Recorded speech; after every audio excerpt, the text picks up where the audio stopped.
한국인 선장이 타고 있던 가나 선적의 참치잡이 어선이 서아프리카 가나 앞바다에서 해적들에게 납치됐습니다. 우리 시간으로 어제 새벽 8명의 해적은 고속정을 타고 접근해서 총을 쏘면서 배를 장악했습니다.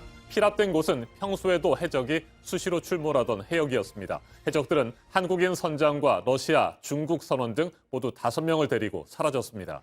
네, 해당 어선을 가지고 있는 선사 그리고 우리나라와 러시아 대사관 측이 이들의 석방을 위해 현재 움직이고 있습니다. 강버들 기자가 첫 소식으로 보도합니다. 길이 55m에 720톤가량을 실을 수 있는 참치잡이 어선 애틀랜틱 프린세스호가 어제 가나 남쪽 해상에서 납치됐습니다. 배에는 한국인 선장과 러시아인 1명, 중국인 3명 등 모두 5명이 타고 있었습니다. 해상안전위험관리회사 드라이어드 글로벌에 따르면 해적들은 고속정을 타고 접근해 총을 쐈고 참치잡이 배에 옮겨 타 배를 장악했습니다. 그리고 남쪽으로 185km 더 항해한 뒤 선원들을 데리고 사라졌습니다. 우리 외교소식통과 러시아 현지 대사관도 납치 사실을 확인했습니다. 아직까지 해적들의 요구사항은 알려지지 않았는데 러시아 언론은 가나 주재 러시아 대사를 인용해 가나 어업회사가 해적 측과 접촉 중이라고 보도했습니다. 서아프리카 해상에서의 선원 납치는 매년 늘어 지난해에는 모두 130명이 납치됐습니다. 한국인 선원 납치도 지난해 5월과 6월, 8월 등 3건 발생했습니다. 인근 나라들의 해군 장비가 열악해 갈수록 대범해지는 해적들을 제대로 단속할 수 없는 상황입니다. 우리 정부는 지난해 7월 카메룬과 나이지리아, 토고 등의 해역 32만 제곱킬로미터를 해적 고위험 해역으로 정해 조업 중단을 권고했습니다. 이번 납치 지점은 고위험 해역 바로 인근으로 위험 해역에 속합니다. JTBC 강버들입니다. 미국을 공식 방문하고 있는 문재인 대통령이 알링턴 국립묘지를 참배했습니다. 문 대통령이 워싱턴 DC를 찾은 것은 이번이 4번째인데 알링턴 국립묘지 참배는 처음입니다. 조 바이든 대통령과의 첫 정상회담은 우리 시간으로 내일 새벽에 열립니다. 백악관은 북한 문제가 중심 의제가 될 것이라고 밝혔습니다. 워싱턴을 연결합니다. 임종주 특파원, 문재인 대통령이 미국 현지의 국립묘지를 참배한 것은 바이든 대통령과의 정상회담을 앞두고 한미 동맹을 강조한 것이다. 이렇게 볼 수 있겠죠? 네, 그렇습니다. 문재인 대통령은 이곳 워싱턴 DC 인근 버지니아주 알링턴 국립묘지를 참배하는 것으로 공식 일정을 시작했습니다. 6.25 한국전쟁 참전용사를 비롯해 미군 전사자 등 40만 순국 선열이 안장된 곳입니다. 문 대통령은 이곳 무명용사의 묘에 헌화하고 기념패를 기증했습니다. 문 대통령은 이 자리에서 북한에 아직 더 많은 미군 유해가 묻혀있지 않을까 생각한다며 마지막 한 분의 영혼까지 가족의 품으로 돌아갈 수 있도록 조치하고 있다고 말했습니다. 네, 문 대통령은 의회를 찾아서 하원 의장 등을 만났군요. 코로나19 백신 협력을 강조했습니까? 네, 문 대통령은 의회로 이동해 낸시 펠로시 하원 의장을 비롯한 의회 지도부와 만났습니다. 펠로시 의장은 미국 내 권력 서열 3위 인물입니다. 문 대통령은 한미 양국 간 백신 협력과 대북 문제에 대한 한미 공조와 관여 노력이 필요하다는 점을 강조했습니다. 내일 한미 정상회담과 관련해 백악관 대변인이 브리핑을 했는데 북한 문제를 핵심 의제로 거론했다고요? 네, 백악관은 한국이 미국의 아주 중요한 파트너라면서 정상회담에서 영내 안보와 전략적 문제에 대처하기 위해 한국과 분명한 메시지를 낼 것이라고 말했습니다. 그러면서 북한 문제를 우선 꼽았습니다. 젠사키 백악관 대변인의 말입니다. We expect that North Korea will be a central topic of the discussion, of course, tomorrow, but they also will discuss climate. They will also discuss economic partnership. They will also discuss China. 젠사키 대변인은 북미 정상회담 가능성과 관련한 질문에는 의제의 우선순위는 아닐 것이라고 답했습니다. 대변인은 또 코로나19 대응과 관련해 한국을 지원할 방안뿐만 아니라 전 세계 대유행과 싸우기 위해 한국과 협력할 방법도 논의할 것으로 기대한다고 말했습니다. 네, 미국 의회 움직임도 주목해서 볼 필요가 있을 것 같습니다. 내일 두 정상의 회담을 앞두고 한국전쟁 종전선언과 평화협정을 촉구하는 법안이 발의됐죠. 네, 하원 외교위원회의 민주당 브래드 셔먼 의원이 한반도 평화 법안을 발의했습니다. 같은 당 로 칸나 의원과 그레이스 멍 한국계 앤디 금 의원도 발의에 동참했습니다. 법안은 한국전쟁 종전선언과 평화협정 체결, 북미 연락사무소 설치 등을 촉구하는 내용이 담겼습니다. 백악관이 북한 문제를 한미 정상회담의 핵심 의제로 설정한 가운데 나온 법안이어서 회담 기류에도 긍정적 영향을 줄 가능성이 있습니다. 문 대통령은 의회 지도부와 만난 자리에서 이 법안을 언급하고 지지를 당부하기도 했습니다. 법안을 낸 셔먼 의원의 기자회견 내용 잠깐 들어보겠습니다. The bill requires, of course, a report to Congress from the Secretary of State showing the roadmap that he has put together for achieving permanent peace on the Korean Peninsula. 셔먼 의원은 북한이 초청할 경우 가겠다면서 의회 외교 차원의 방북도 응하겠다는 뜻을 밝혔습니다. 네, 끝으로 한 가지만 더 살펴보죠. 아시아계 증오범죄가 미국에서 기승을 부리고 있는데 바이든 대통령이 증오범죄 방지법에 서명을 했어요. 네, 그렇습니다. 바이든 대통령은 상하원을 차례로 통과한 아시아계 증오범죄 방지법에 서명했습니다. 이에 따라 사법당국이 증오범죄에 보다 강력하고 신속하게 대응하도록 한 법안은 공식 발효됐습니다.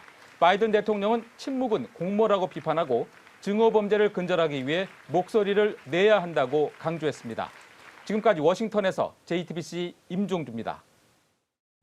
이스라엘과 팔레스타인 무장정파 하마스가 우리 시간으로 오늘 새벽 휴전에 합의했습니다. 이집트가 제안한 휴전을 이스라엘 정부가 조건 없이 수용했고 하마스 측도 휴전 합의 사실을 인정했습니다. 열흘 동안 양측을 모두 합해 240여 명이 목숨을 잃은 뒤 유혈 분쟁이 일단 가까스로 마무리되는 분위기지만 추가 충돌과 교전 가능성은 여전히 남아 있습니다. 구혜진 기자가 보도합니다. 양측은 현지 시각으로 21일 오전 2시부터 휴전을 하기로 합의했습니다. 이스라엘 안보내각은 20일 회의를 열고 하마스와의 휴전안을 승인했습니다. 하마스도 상호 간 조건 없는 휴전에 돌입하기로 했다고 확인했습니다. بالفعل تم إبلاغنا من الأشقاء في مصر بموعد وقف إطلاق النار المتبادل والمتزامن عند الساعة 2:00 من فجر هذا. 지난 10일 무력 충돌을 시작한 지 열흘 만입니다. 이집트와 유엔 등 국제사회의 중재를 양측이 받아들인 겁니다.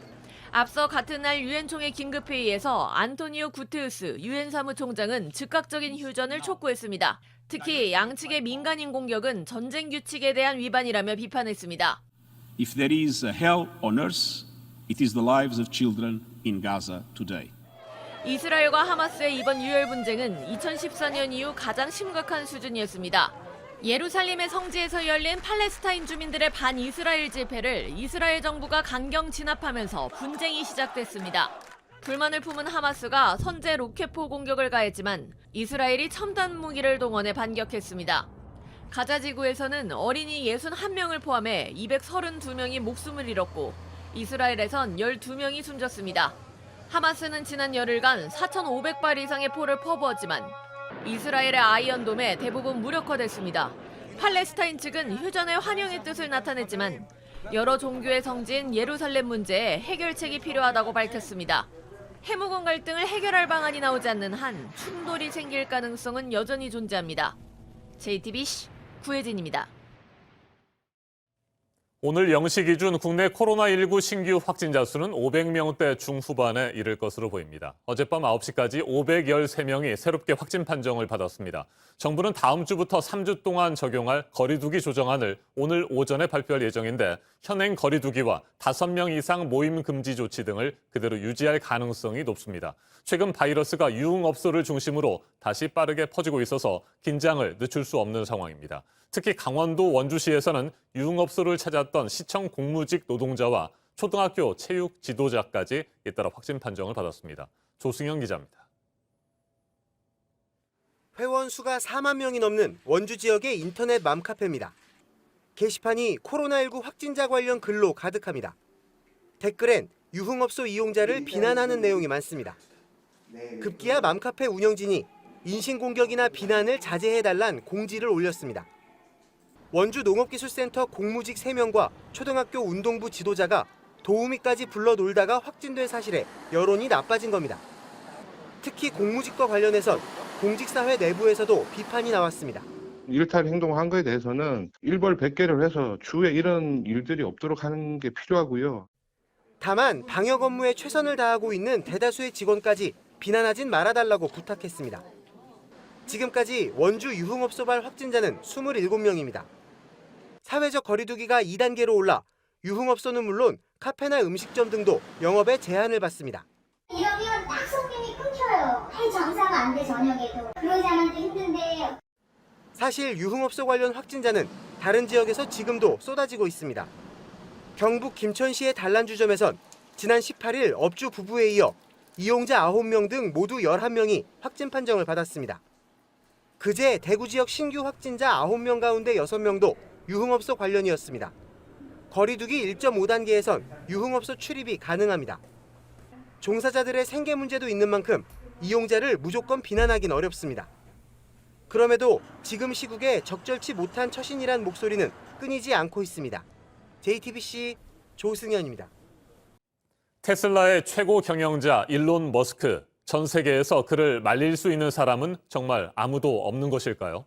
비트코인을 비롯한 가상화폐 투자자들의 거센 반발과 저항에 부딪힌 상황에서 이번에는 도지코인을 띄우는 트윗을 또다시 올렸습니다. 1달러 지폐 도지코인 마스코트 시바견을 합성한 이미지입니다. 도지코인 가격이 1달러까지 오를 수 있다고 표현한 것인데 실제로 이 트윗의 영향으로 도지코인의 가격은 한때 15%가량 급등했습니다. 비트코인은 현재 4만 달러 안팎에서 거래되고 있습니다. 이재승 기자가 보도합니다.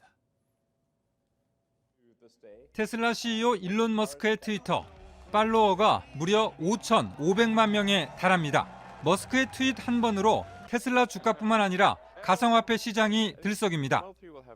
어젯밤 머스크는 사이버 바이킹이라는 문구와 함께 1달러 지폐 이미지를 트위터에 올렸습니다. 미국의 초대 대통령 조지 워싱턴 초상화가 아닌 도지코인 마스코트 시바견이 그려져 있습니다. 저 도지는 얼마인가라는 글도 덧붙였습니다. 도지코인 가격이 1달러까지 오를 수 있다고 표현한 겁니다. 시장은 곧바로 반응했습니다. 직전 37센트였던 도지코인 가격은 한때 42센트까지 치솟았습니다. 15%가 급등한 겁니다. 머스크의 트윗 장난이 반복되면서 이를 비판하는 목소리도 커지고 있습니다. 머스크의 트윗에는 당신 트윗 때문에 모든 것을 다 날렸다. 결코 당신을 믿을 수 없다라는 글들이 올라왔습니다. 앞서 머스크는 미국 유명 프로그램 SNL에 출연해 도지코인은 사기라고 말해 시장에 충격을 줬습니다. So it's a hustle. Yeah, it's a hustle. 지난 12일엔 테슬라 차량에 대한 비트코인 결제를 중단하겠다는 트윗을 올리면서 가상화폐 시장이 크게 요동쳤습니다. 이런 가운데 중국의 거래 금지로 이틀 전 3만 달러 초반까지 떨어졌던 비트코인 가격은 오늘 오전 7시 현재 4만 달러 안팎, 약 4,500만 원에 거래되고 있습니다. 오늘 새벽 미국 재무부가 1만 달러 이상의 가상화폐 거래는 반드시 신고해야 한다고 발표하면서 반등세가 주춤하고 있습니다. JTBC 이재승입니다.